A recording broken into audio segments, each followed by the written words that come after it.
Welcome to the Globe Mission Mosquito November webinar, Professional Development on the Power of Data. Globe Mission Mosquito is here to help you make connections, to find support, and to learn about mosquitoes as vectors of disease. In addition, how you as a citizen scientist can collaborate with NASA data. As an update to the big data that we have been collecting, cumulative observations since we started in May 1st of 2017, mosquitoes are 33,495, so that is pretty big data. And breeding habitats eliminated have been documented at 20,831. So how are we doing as far as the monthly data?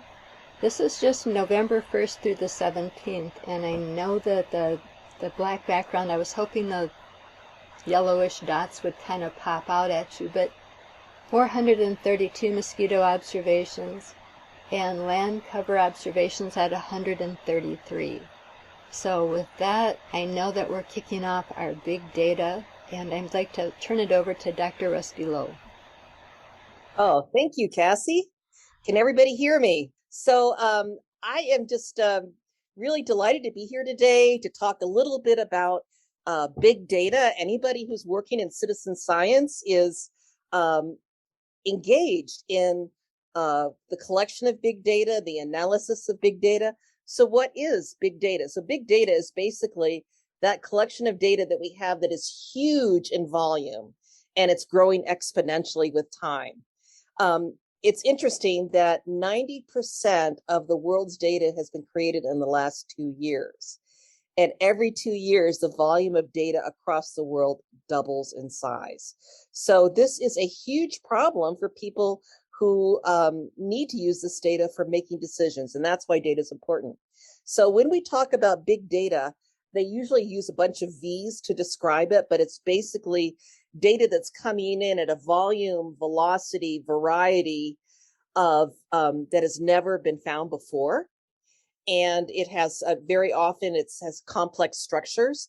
So we need to be able to develop some tools. You can't just look at a spreadsheet and see the patterns. You actually need to extract those patterns using data tools. And that's why we wanted Victoria to come and talk today. Next one, please. So one of the things that I just wanted to point out was just to give you an idea of that sort of exponential scale of data. Has anybody here heard of a zettabyte? I know that Peter has, but a zettabyte is basically, just a minute, it is 21 zeros. It's a byte with 21 zeros on it, basically. And that is the kind of data that we're seeing now. And you can see that since 2010, we have this exponential curve. And so we need to, so really the importance upon what we all have to think about is how can we get at this data? How can we make sense of this data? And to do that, we need to begin to develop these very special kinds of capabilities and tools. And so that's what we're going to be doing today with Victoria's talk. Next one. I just wanted you to know that we really do care about big data because these data are being used to make the decisions that are going to that are going to enable us to have the sustainable life that we want to live on this planet. It's used in marketing, it's used in all kinds of places, but these data are critically important. And because there's so much, it's also fueling a lot of development in the field of data analytics, including things like convoluted neural networks and AI and machine learning and these sorts of things. And so what's next is, I guess, the question that we're going to ask. So I just wanted to, these next 3 slides are very, very familiar to most of you. Next one, please. Just to let you know that if you want to summarize this, your Globe Observer app is a big data device. It allows you to collect data and report it at scales that were never before possible before we had mobile devices. And then the place that you can access big data related to this app is through the Globe Advanced Access Data Tool, or an API, on the Globe site. So if you go to the next slide, I'm just showing you these steps. And the data, they have already done some data science for you here. And those are the filters that they use. So there's like over 200 million records in the Globe database, right? So how do you know what to look at? Well, there are little pieces of code that are put in here that say, I only want to look at mosquito habitat mapper data and maybe land cover data. I only want to look at it for the country of Senegal, and I only want to look at it for last year. And so those are little chunks of code that allow people to actually get the data they want, and that's built in. Next one.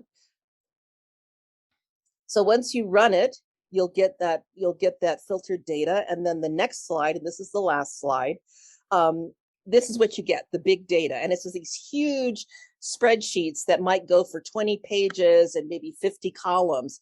And how do you make sense of this? Okay, so the next slide, please, because I lied. But right here on the right-hand side here, let's just say that you're interested in describing what kind of mosquito habitats are found in this part of the world. And if you had just 30 places to go, you could count up the ones that say flower pot and the ones that say tire and the this and that. But that's a very simple data problem. But even so, you need to, if you're going to be looking at more than you can actually store in your head, you're going to need to have a way to actually pull that data out. So without further ado, I would like to introduce our guest speaker today, Victoria Pickens, who is at the University of Kansas. And I would like her to talk a little bit more, Kansas State University. And I'd like her now to take the floor and talk about her explorations in this really interesting area. I want to say that we found her because she wrote a really great blog. I'm a member of Entomology of the the Entomological Society of America, and she published this blog that actually Cassie saw first, and we read this and we went, oh, what an incredible person. We got to meet her. And so we called her up, we emailed her, we met with her, and here she is today to share some of her sort of personal way that she got into data, because I think it's a great story. And I think that maybe after listening to her, you'll find that this is not nearly as daunting as it appears. Victoria, thank you for being here today, and I'm turning the floor over to you. Well, hi, everyone. I am so excited to be here today and talk to you about big data. It's a very scary thing to try to tackle, especially when you're just starting out as a student, whether in high school, college, graduate school. It's just a little bit terrifying to think about. So today I'm going to be sharing a little bit about my experience to try to help you feel a bit more comfortable about how you might want to tackle it if you decide to move forward with it.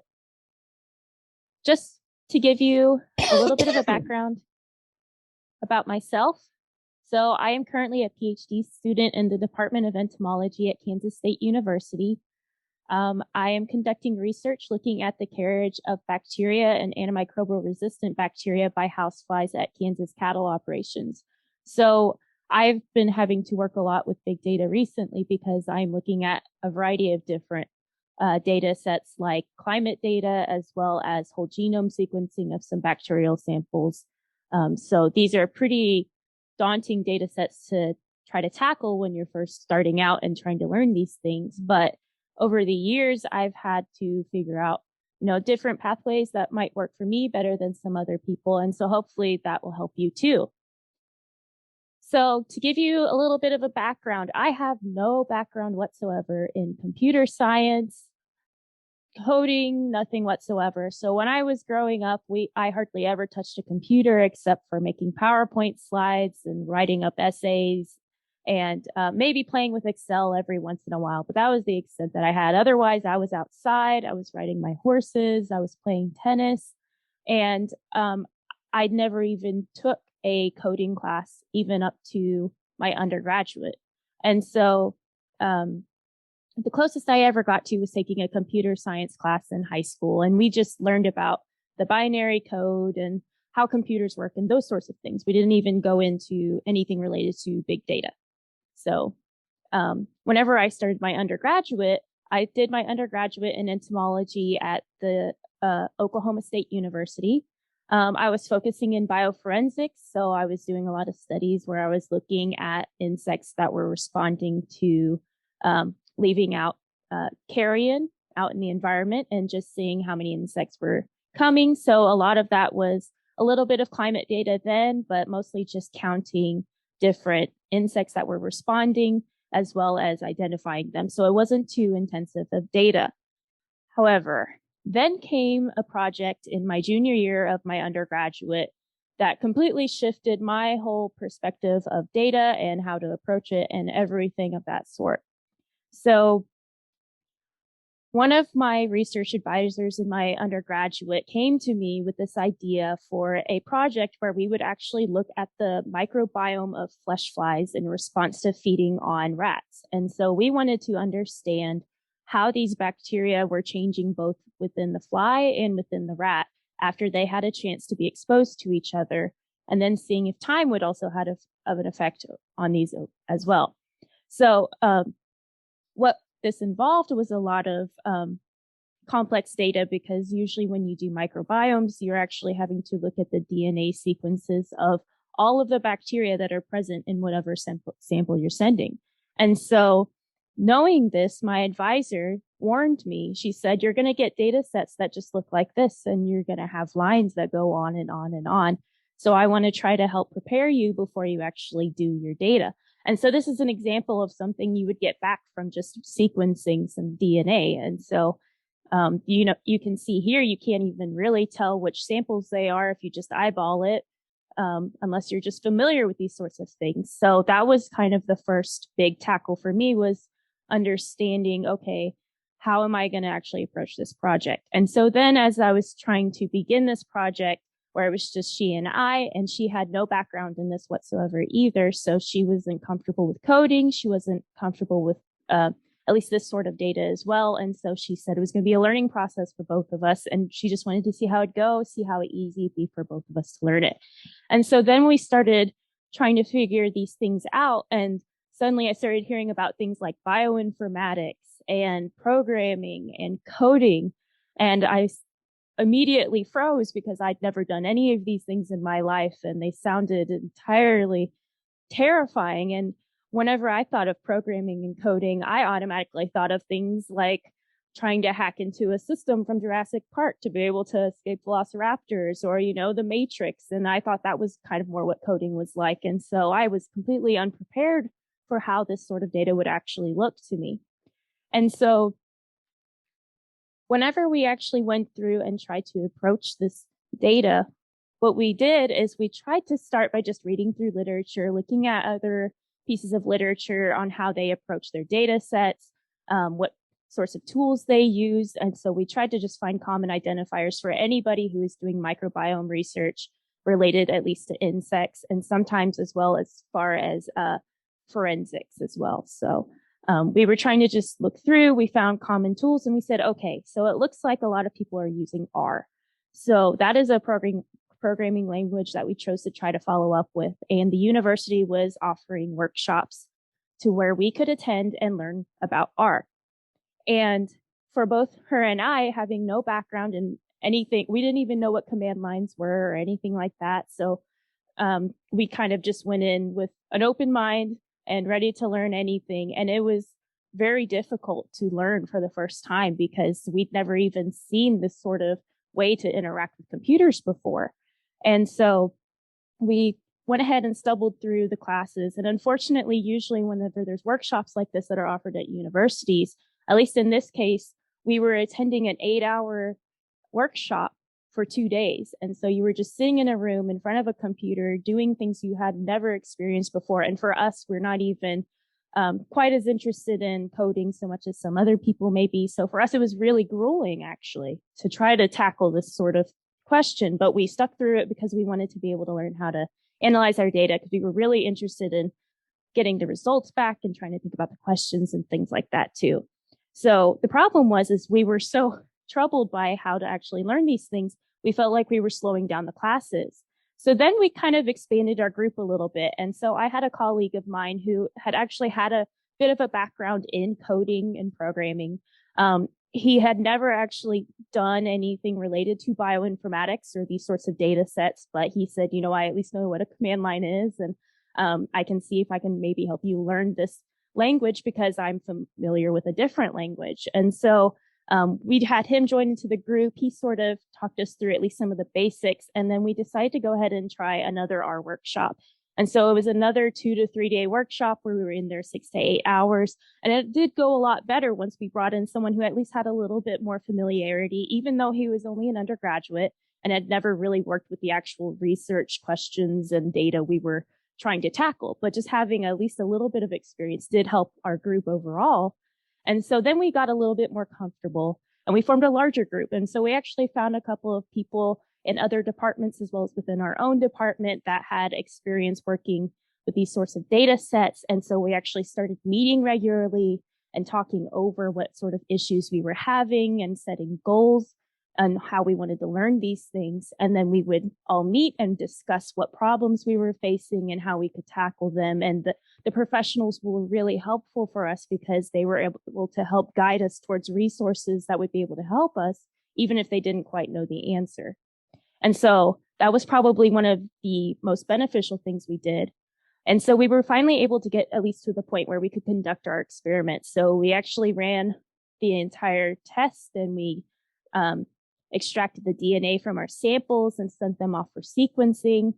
And then we actually received the data back from the sequencing. And as you saw in that previous slide, that's all I got for my data. And I had my background metadata for being able to tell which samples were related to which code identifiers and things like that, which is something I had to learn about as well because I had no idea how that worked either. And so then after we received our data, we went through and analyzed our data.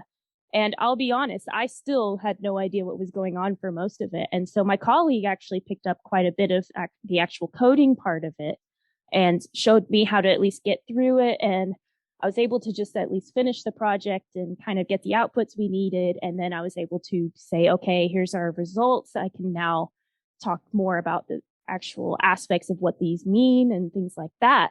But at the end, I was still not comfortable with data science or bioinformatics or coding. And so after that junior year, I basically just dropped everything related to coding and everything like that. I was still too scared of it. I thought if I ever tried it on my own, I would break something in the computer or completely erase all my data sets on accident and completely lose them and never be able to find them again. I had all these worries about these things because I just was not comfortable with it. And so it took me until my graduate career to actually sort of step back into it with the expectations of my project. And so I've taken on a little bit new approach with it. And I've come across a lot of ways that I was able to learn from this past approach that have helped me to actually develop a better approach to learning moving forward. And I hope that will help all of you as well. So whenever you're actually getting started on things like big data and coding and programming and all of these sorts of things, one of the biggest things I recommend is actually learning a programming language. It doesn't necessarily matter which programming language it is. And if you're not familiar with what a programming language is, you've probably heard of things like C++ or R or Python. And so I know that this group actually uses Python quite a bit. So if you're trying to look one in particular, I recommend Python. It was a little bit easier for me to learn versus R, which I had tried to learn in my undergraduate. But both R and Python have a lot of different resources available for people trying to learn. And there's a lot of different ways that you can reach out and find other people who are working on it as well. So those are the two I would at least recommend. And so the problem is that the emphasis is on language in this as well. So you're actually learning a language. And so if you don't get it immediately, don't be upset by it. It takes us years to be able to learn something like Spanish or Italian or any other language. And so to try to go into this thinking you're going to understand this within a month is honestly going to just hurt you more than help you. And so it's better to think about these as far as a learning process and getting used to being able to just do it. And you're constantly going to have to be referring to things, and it's completely fine because there are numerous resources available to you on how you can actually go about this. And so the second thing I would recommend is creating a learning group. As I was discussing with our previous experience, learning groups are what helped me the most at all. So in your learning group, you don't necessarily have to have people who have any experience. It's just colleagues that you want to be able to interact with, discuss things. Sometimes whenever you're having a problem, if you just discuss it, either people can give you a solution, or talking through it helps you sort of develop your own solution. So, and they are also going to be able to share all those resources, because like I said, there are numerous resources out there to help you learn. And honestly, it's pretty easy to miss all of them too. So being able to have people who offer different experiences and different backgrounds also helps. I took a bioinformatics course in my graduate program, to where we actually had a civil engineer, myself, who's an entomologist, and then we actually had someone from data science and computing. And so we all were trying to tackle a similar project related to microbiomes in flies. And so we each added our own components to this project to help us actually move forward, because say the engineer wasn't quite sure what questions to ask as far as, okay, what do I need to actually get from this data? Whereas sometimes we would have issues with the actual coding, and the computer scientists would come in and say, okay, here's how I can get the code to work. Just make sure you're getting the outputs we need. So there's a lot of really good opportunities to be able to collaborate with people who may not necessarily be professionals yet, but you can all still help contribute to their learning process. And so the third thing I recommend is trying to find someone with experience if you can. This might be a little bit more difficult, especially whenever you're starting out. Usually whenever you're finding someone with experience, it's going to be someone who is in your lab with you, or that may be a professor. And so feel free to reach out to your professors in classes you're interested in and say, I'm actually wanting to learn more about these sort of strategies, and I'd like to be able to learn how to actually do these things. And sometimes these professors actually have their own separate learning groups that they have sort of developed on the side, that's outside of the classroom, and it's through the university, and they just have this collective of students who are wanting to learn more. And sometimes we'll just have these just group discussions about how do we actually tackle it, and then sometimes they'll offer special classes for those groups as well. And so you can just have other opportunities through that. And so that's a great way to be able to just interact with people who already have experience. And sometimes they don't have all the answers either. So that's just a fair warning. Not everybody has all the answers, but they can usually help steer you to where you can actually find those answers. So, and then the final suggestion I have is start small. So like I said, learning a programming language is a good first step. Don't try to tackle large data sets too much. Don't try to sort of answer all of nature's questions, or try to, predict the next stock market crash or things like that. Just focus on a small goal as you're progressing. And then eventually you'll find that you're able to take on more and more and more, because you're gaining more experience and you're getting more familiar with everything. And so you become a lot more comfortable with how you can actually interact with these different parts of all of the things that are required for big data. So I'm actually going to go through a little bit of the power of coding and how amazing it can actually be to learn a programming language. This was what was the biggest difference for me whenever I started out pursuing big data again in my graduate career versus my undergraduate. And so one of the great things about coding is that it's transferable throughout multiple disciplines, and you can reuse it from multiple data sets as well. And so let's see if we can get this to work here. So I actually have an example. So this is an example of, this is actually something you can download yourself. It's an example data set that you can have, and someone has actually gone through and written up something for you to work through. And so I'm actually working through Python just because that is what this group is most familiar with. And for me, that's also what I'm most familiar with. And so you can see up on the tab, I'm using Jupyter Lab. So if you're interested in getting started in Python, Jupyter Lab, as well as down here, Anaconda Navigator. These are really helpful for just getting started and things like that too, because they're really good with helping you manage things as you progress. And a lot of tutorials and things like that actually in Python use these as well. So as you're going through, here we have the example of the Titanic data. And so someone has approached this to where they've written up codes to be able to look at different research questions within this data set. And you can find this data set used through a lot of different examples. This is a very commonly used data set, but it's really interesting to see the different tactics and questions people come up with and different codes and how they actually approach it. And so here you can see just example of some codes, and they write out here the notes on how this code is actually working to help you. So what happens is as you're going through, you can actually reset these things and run them yourself and see how it works. So for example, this is already here. I can run this and it'll give me a new output. So that's how easy it is to be able to use these sorts of tutorials. And so here they go into great detail about how they're actually looking at these different data sets.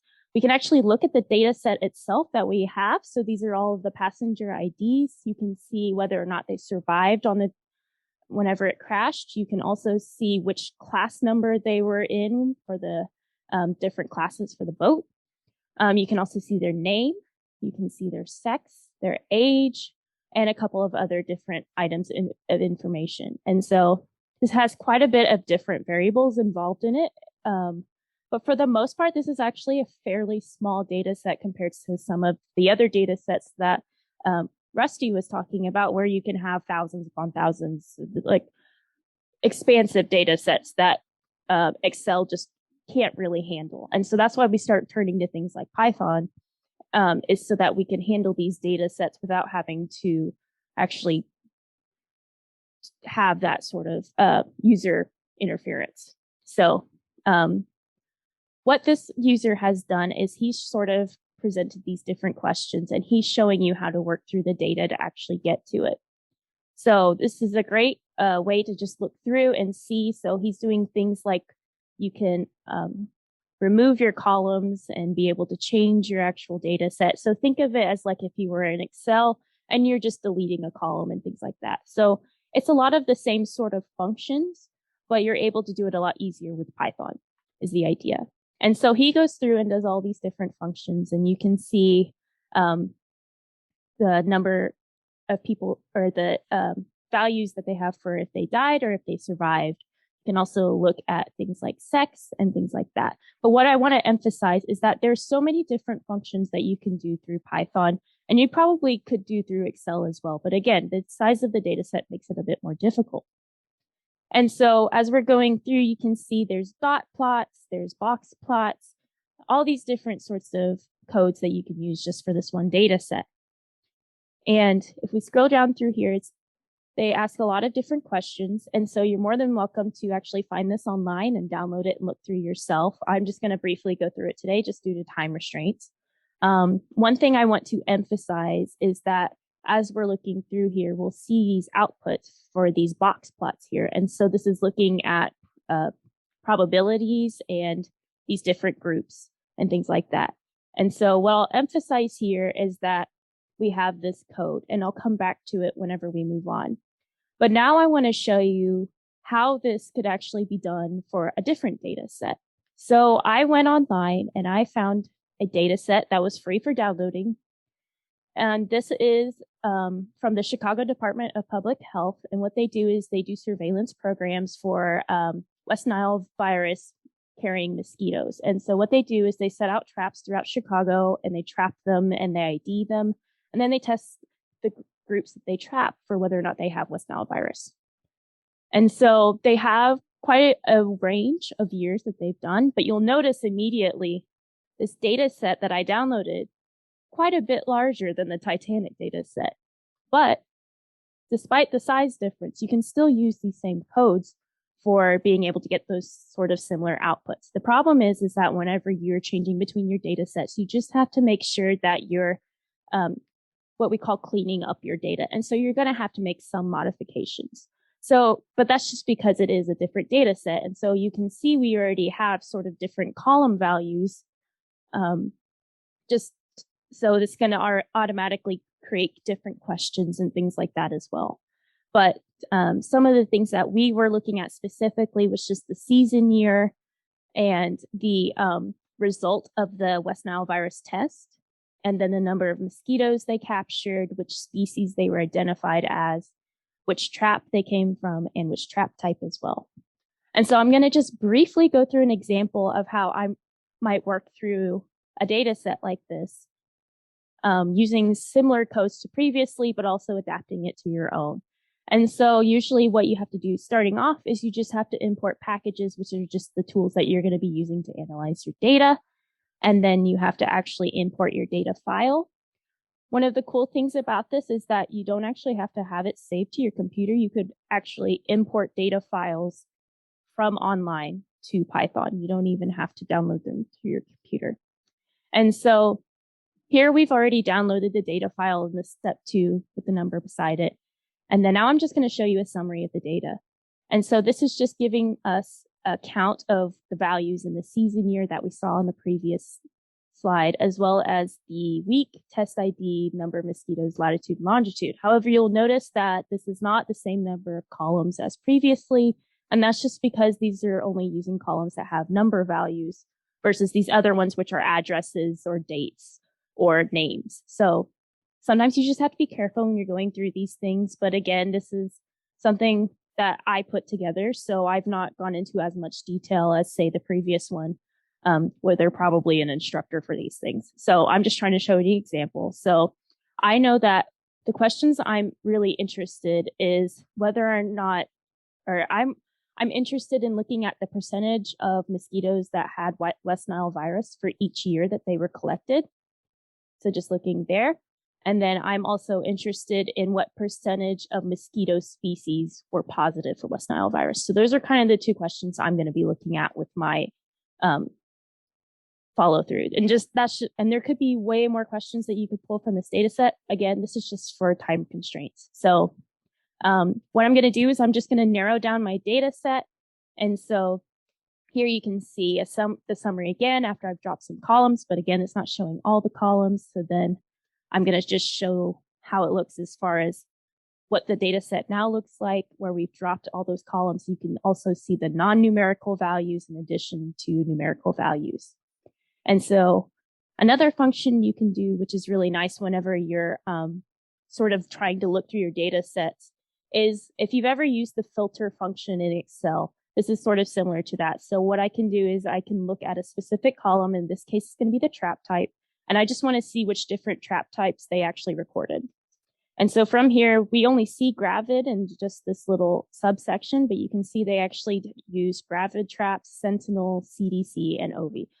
Those are just different trap types, which might be interesting whenever we're thinking about different feeding behaviors of these mosquito species and things like that. But again, those are other questions we could ask. So again, just going through the columns, looking at species this time, I want to see which different species they identified. Also, this is good as well whenever you're just looking through data sets and you're cleaning up, that you want to make sure there's not any errors in the data. So something like you have no values written in there will sometimes be a case, or it might be misspelled, and so it's listed as a repeat, and then there's a slight spelling error, and so that'll actually affect your calculations later on. So these are just different processes we kind of go through when we're first looking at these things. And so here is just the addresses, and I went ahead and removed the addresses just because I wasn't interested in that. And so now when we look at our data frame, we don't no longer have those addresses. We're just looking at the season, the ID, the trap, the type of trap, number of mosquitoes, the result, and the species. And so what I'm interested in, if you remember my question, I'm interested in looking at the relationship between the season year and how many mosquito pools were actually positive for West Nile virus. So what I'm going to do is I think of it as like if you were opening a new tab in Excel and you were just taking a little bit of your data and putting it onto there. So just the columns you're interested in. So here I'm basically just making a new data set just with the season year and the result. And so if I show you what this looks like, this is all it's going to show. And so the problem would be is if you tried to do this in Excel, you try to select for those and copy them over, and it'd take a long time. But as you just saw, that actually took only a few seconds. And so that's one of the really nice things about this. And so as I move forward, I just want to make sure that there's no values that are missing in our results section, because that will also affect our outputs. And then I'm just going to make sure that there's no values missing for the season year. And you can see here, we're all good. There's no missing values. So then I want to look and see what are my unique values to make sure that there's no errors in inputting the data, which that's a really big issue if you have multiple users inputting data into one big massive data set. And so that's just something to think about as well whenever you're moving forward with these sorts of questions. And so here I can see the only two different values they have is either the test was negative or the test was positive. They don't have any sort of weird values in there. And so then I'm going to go ahead and assign a numerical value to each of these results. Some of you may be familiar with this, where if something's negative, you just usually give it a 0. And if it's positive, you give it a 1. It's just making calculations a bit easier. And in this case, they need numerical values for some of these calculations instead of the written input we have here. So it sometimes too, just letting you know, you may see something that looked like an error. Doesn't mean it is an error. Usually if it's an error, it will actually say it's an error. So this is just trying to tell me that there are some alternative methods you could use with this code instead of what I did here, but it's not necessarily a bad way to do it. So if I move forward, I see that it still worked. And so now instead of saying negative, these say 0. And so I'm just going to move a little bit more quickly through here, and I'm just going to look at how many of my mosquitoes had a positive test result, which is just the 1 value. And so what I did here is all I did is I just totaled all of the mosquitoes for that year that had a 1. And so we had 234 mosquitoes here, and so on and so forth. And so to be able to know how many mosquito total I had, what I did is I just went through and calculated that as well. Won't get too much into detail because I know this is a lot of stuff. So I just want to show you how you might work through these sort of things, because right now, all we're doing is preparing our data for our actual analysis. And so here we're just creating a new tab sort of thing, just to try to make it a little bit easier to understand. We're creating a new tab in Excel where we're wanting to actually get a percentage of how many were positive out of our total here. So what I'm doing is I'm actually merging these two, creating a function that will calculate that for me, and then it'll just assign it to the year. So I did that, and then I'm just going to show you what that looks like.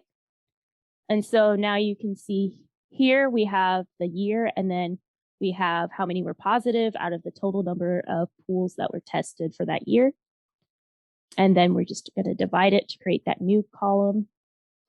And then there you can see the percentage of mosquitoes that were positive out of that tested.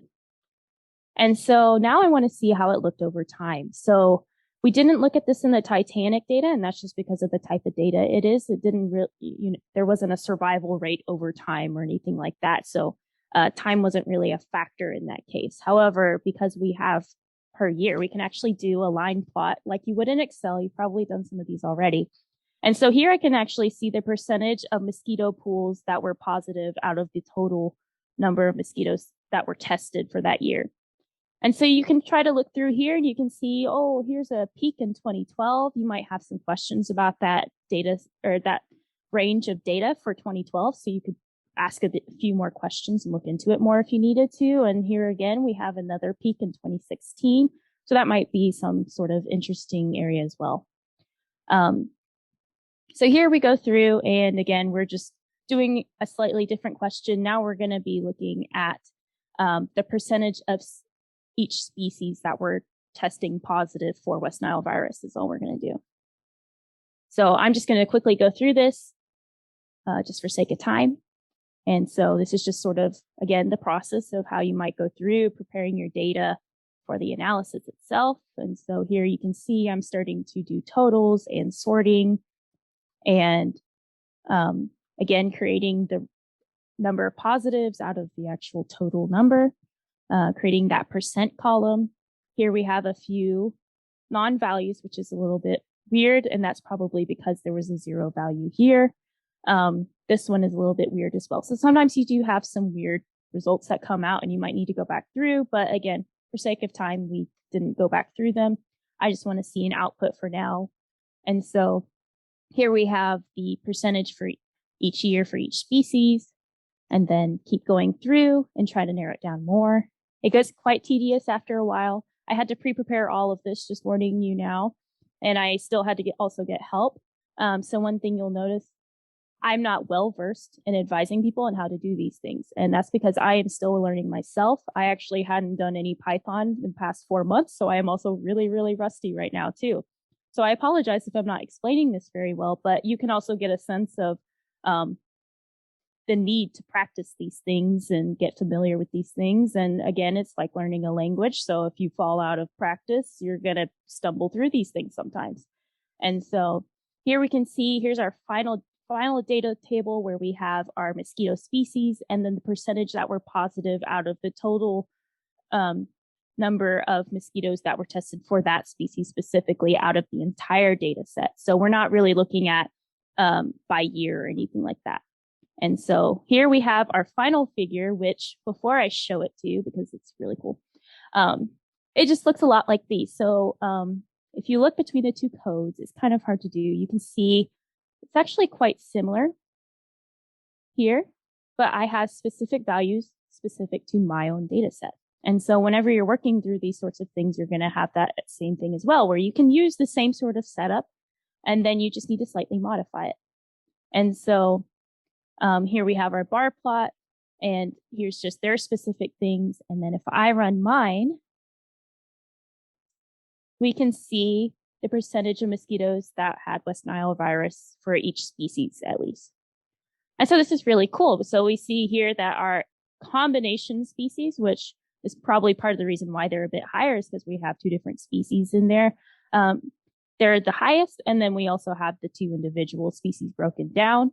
Again, sometimes you're just going to have to work with the data set, especially if you're not using your own. So, I mean, whenever you pool things, I personally wouldn't have done this, but I mean, it's not exactly a bad thing. So everybody has their own different way of doing things, but that's just to show you an example of how you can kind of work through these sorts of things and how it kind of can look similar between different data sets, even though, you know, there's a lot of different questions that we were asking for these sorts of things, because this is looking more at an individual basis and only one time point, whereas now we're incorporating different time points and things like that too.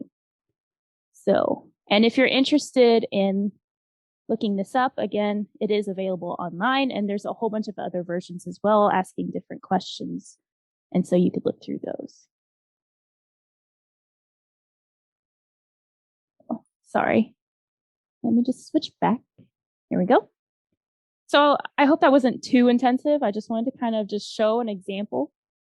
But thinking about big data, there's more to it than just looking at, you know, numbers of mosquitoes and trapping, as well as outside of genomics.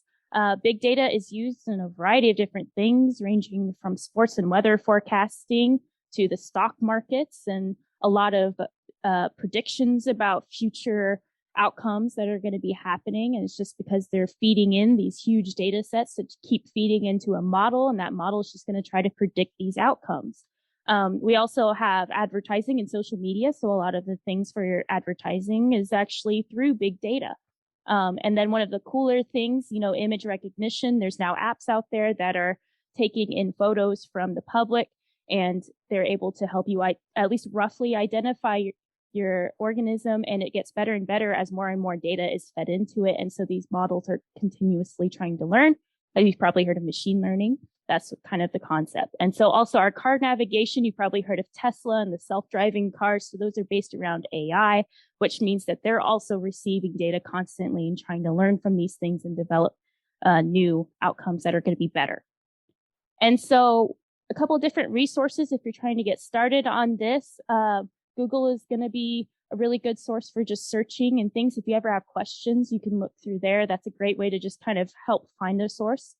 If you're wanting to actually do some courses, Udemy and Coursera are two of the ones that I have used in the past. Udemy will cost you money, but sometimes they'll have sales and you can get a full course for only $12 or so. YouTube, you know, is usually free. The problem with YouTube versus Coursera or Udemy is that usually someone's just taking you through something kind of like I just did. And so it's a little bit harder for you to actually do it yourself. Whereas Udemy and Coursera, they'll give you materials and they'll actually work through it they'll do a work through with it, and then you try it yourself and compare these outputs. Udemy as well will actually, Coursera will actually create groups of your class. But the problem is you're still on a set schedule. But if you just want to purchase a course that you do at your own time, Udemy is a good resource. And so whenever you're trying to look for these sorts of things on what you want to learn, look up things like programming language, data science, or coding. Those are usually good ways to get you started. Just to emphasize, there are things called user forums as well. So whenever you're starting to move forward afterwards and you're starting to start running it maybe into more problems, you can actually look for things called forums. And so I'm just going to show a brief example of some online that I have pulled up.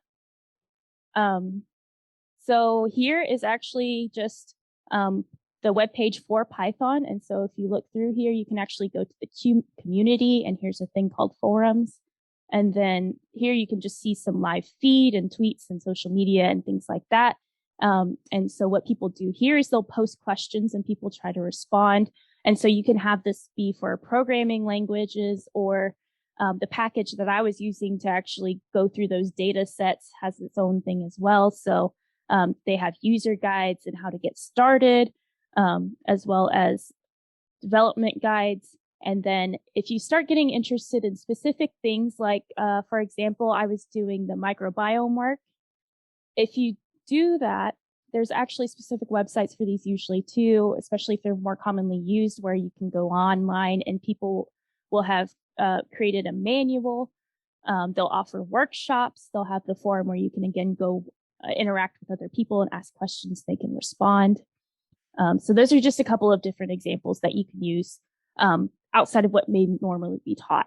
So just to summarize everything, whenever you're running into issues and you're not sure what's going on, Google is going to be one of your best friends. Whenever I was preparing that Python script for you, just going through my data set, I had a lot of things that I didn't remember, and I was just typing into Google to try to help myself remember these things. And it's a great way to be connected to those forums where people have asked the same questions and you can quickly find it. Also, practice is key, as I already sort of touched on.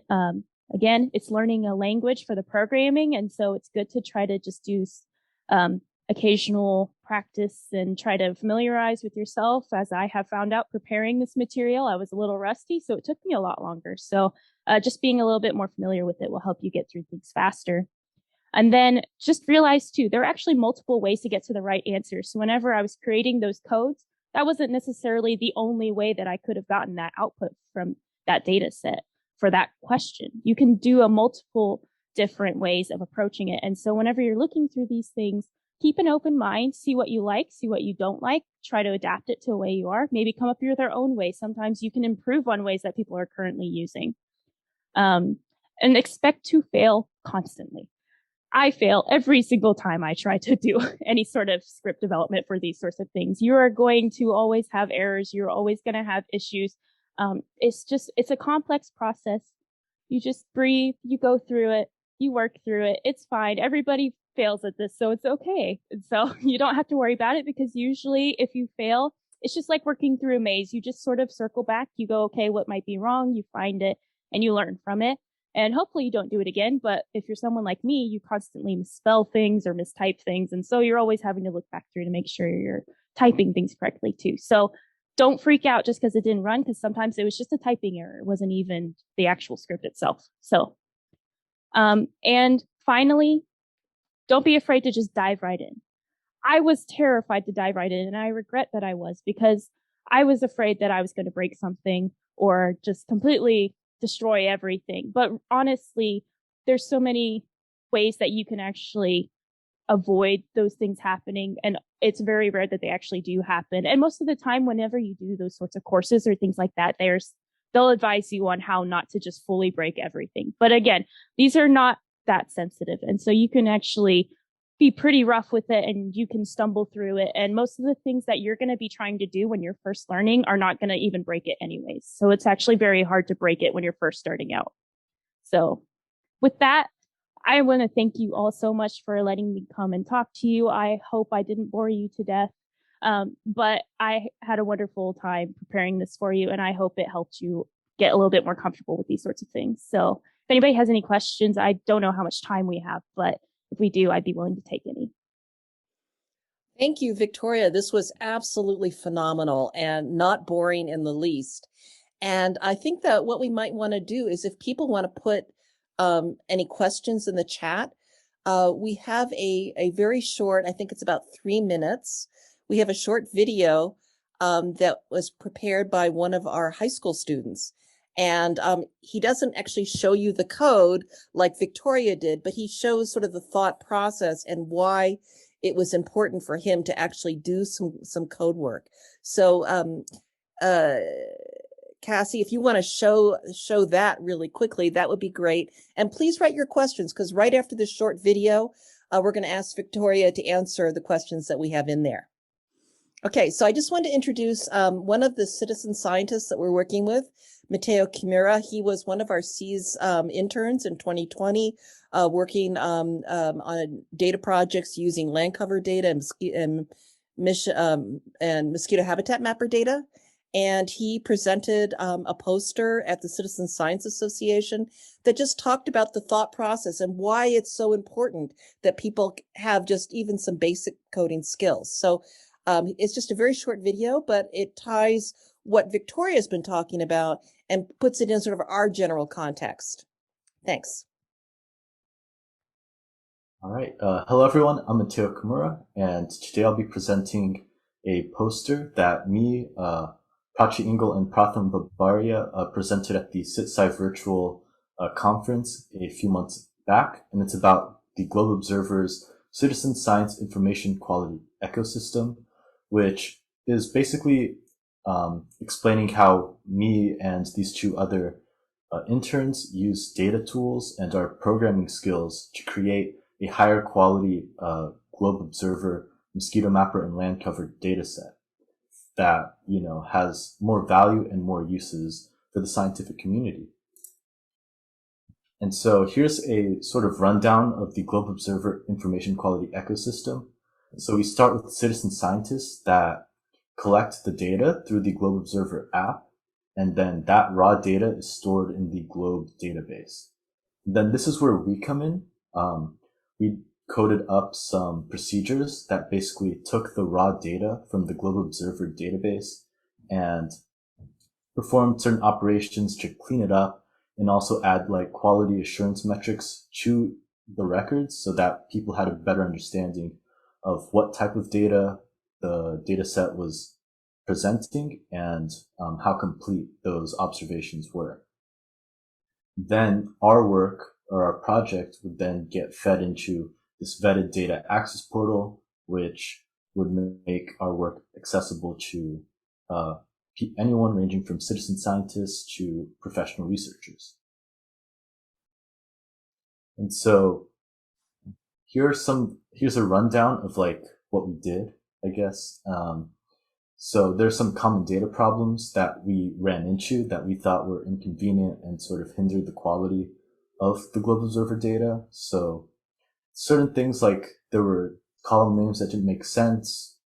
The null values were like inconsistent, and there were some like occasional observations that had really extraneous values. Like there was one out of the 30,000 mosquito mapper entries that reported like an absurdly large number of larvae, and that would like make it difficult to use the data set. And so then we came in, we used Python to create and code procedures that would clean up and standardize the data. It made the column naming make more sense. We built quality assurance flags to see the quality of each entry. And then for stuff like that extraneous larvae count, we had code in place that would go through all the 30,000 entries and make sure that none of them were extraneous like that. And I thought it was really cool to be able to do that because the code would do it in under a second, and it would take, a person like me probably at least a few days to go through each observation to do something like that. And so that really, I think, my experience personally with doing these things really highlights the power of data science. It enables us to do things that, maybe even like 5-10 years ago wasn't even possible. And so, yeah. And then at the very bottom, we have some future data considerations. And those are just some things for the presentation where we talked about other ways that our procedures could be improved upon. And if you're interested, maybe you could tackle some of these. And then here's sort of like a graphic of some of our work. So this are two graphs that show how scientists can quickly visualize and evaluate their data for their intended use. And so on one end, we have this raw data set. And then on the other hand, our quality assurance flags filtered the data and allowed them to also quickly see that they were collecting data that had at least a larvae present and photos taken. And that's all for my talk. Here we can see we finished off our poster with a few visualizations of some of the data quality that we like, the data quality flags that we made. And we also have a map of the distribution of mosquito habitat mapper completeness scores. And so this just goes to further show how data science can help us really get a better idea and understanding of the data that we're using. And overall, I think that data science is a really powerful field with a lot of great applications. And I really encourage all of you to look into it and perhaps even check out the Globe Observer datasets, as they're a great place to start.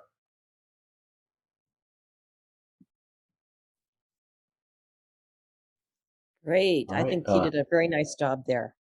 So are there some questions now for our guest speaker? We still have another 5 or 10 minutes that we can, if people have some questions.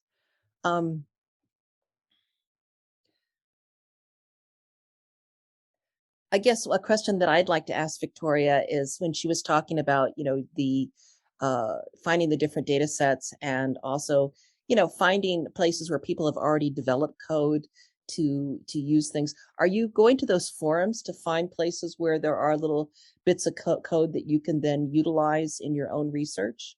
Are those forums the best place to find that, or what are you doing? Sorry, I have too many pieces of technology in this. Okay. I know. Yes. So the forums I use more for answering my questions. If you've ever heard of GitHub, that's Yep. one way you can find some sorts of things to download as well. I don't ever use just one source, honestly, so I don't really rely on one single thing. I go through multiple things, but honestly, most of my things have been through courses and things like that, especially the online courses. Coursera has quite a few different options, and honestly, I took a data science course, so I was provided a lot of these things. But you can also find online textbooks and things like that too, which I didn't mention. So there's a couple different options. I'm not quite as familiar with where to find these templates that are best options. Maybe someone could put in the chat if they happen to know. No, that's a good answer. I was just asking about your particular situation, because all the code, like that, for instance, Matteo, Pratham, and Prachi created, for instance, we have all that code now curated in GitHub, so other people can use it. But we're also creating a data portal, which is still in beta, where those code products will be available and people can use them to filter, so they don't have to go and really have a broad understanding of the whole information ecosystem. They can just sort of focus in on this little piece, and that's one way that we're going to try to make this a little bit easier. Right, because I know, at least for bioinformatics specifically, people are also developing pipelines and things like that, and they'll publish the pipelines too, so that people can use them as well. So that's another option, but that's like a little bit more of a specific example. No, that's a really good example. And I just want to say, you are a superb communicator. So anybody who disagrees with me, put that in the chat there. I thought that was, I think that this was exactly the talk that we wanted to hear today, Victoria. So does anyone have any questions? Or Victoria, do you have any questions for us before we finish today?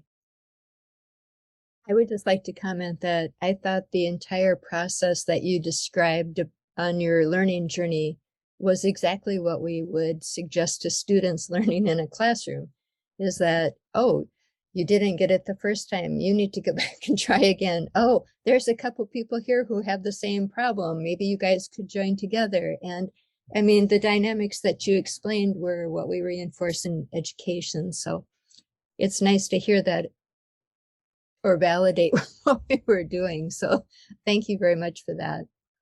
And honestly, sometimes it takes more than 2 times. I've taken multiple courses now, so you keep learning, and the courses help you practice. And usually, the instructors are great at helping you with the application of it. Because I think for me, a lot of it was understanding.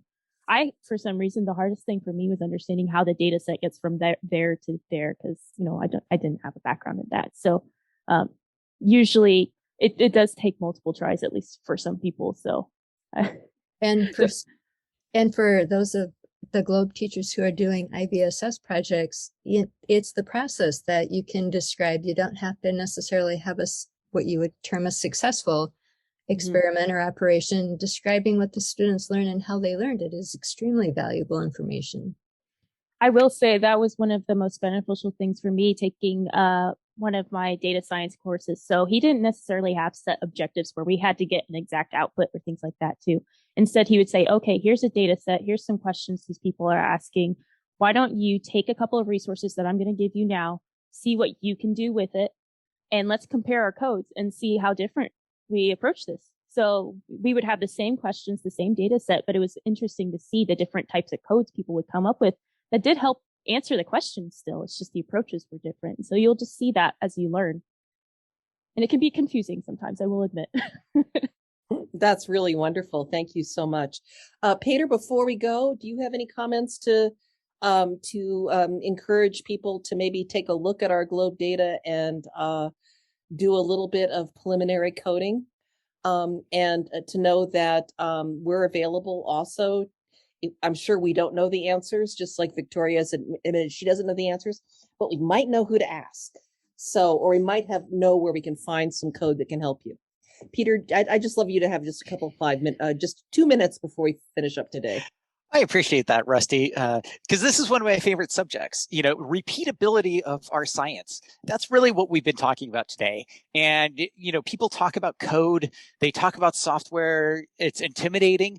But the reason why we're doing it is so that we can actually repeat processes. So what I've been sharing actually in the chat are some examples from NASA about how to access their data.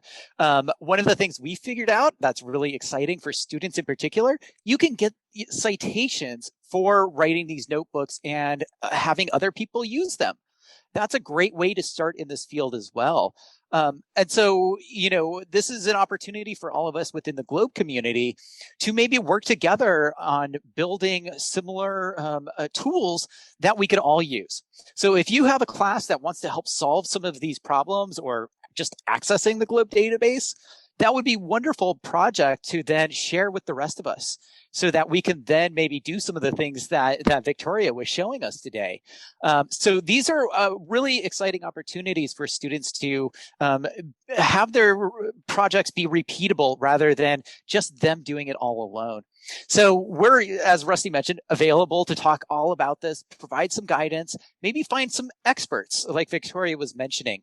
And we're here to do some of that because all of this helps us to move the science forward by making it repeatable. Remember, science is search and then research, search and then research. And these programmatic ways of doing it is how we actually facilitate that. So thanks, Rusty. Thank you, Peter. And thank you, Victoria. Last words from Cassie. Yes. A reminder that December 9th at 2 p.m. will be our next professional development webinar with Dr. Michael Jabot. He's on our Globe Mission Mosquito Advisory Board, and his presentation will be on explore storytelling with maps. And so we're certainly excited to continue the discussion of data and how it's being used and how to tell the story. Victoria, thank you so much for everything. It was an extremely interesting webinar, and we thank you for your time and that you took in all your preparation. Thank you so much for having me again. I was so happy to do this. So thank you again. All right. With that, we'll see everybody then on December 9th at 2 p.m. Eastern. Thank you.